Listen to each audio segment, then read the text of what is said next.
শিয়ালদা হাওড়া লাইনের মেট্রো তো চালু হয়ে গেছে বেশ কিছুদিন, কিন্তু অনেকেই হয়তো বুঝতে পারছো না ব্লু লাইন গ্রিন লাইন কোনটা।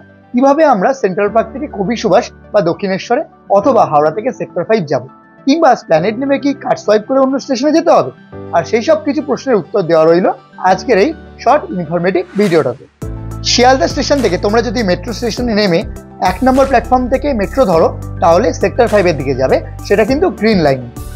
শিয়ালদা থেকে তোমরা যদি হাওড়ার দিকে যাও 2 নম্বর প্ল্যাটফর্ম থেকে মেট্রো ধরতে হবে, সেটাও কিন্তু গ্রিন লাইন। অর্থাৎ হাওড়া টু সেক্টর 5 অব্দি গ্রিন লাইন, এবং মাঝে ইন্টারসেক্টিং পয়েন্ট প্ল্যানেট মেট্রো স্টেশনে কিন্তু তোমরা গ্রিন লাইন থেকে ব্লু লাইনের দিকের মেট্রো ধরতে পারো, অথবা প্ল্যানেট মেট্রো স্টেশন থেকে বাইরেও বেরিয়ে যেতে পারো।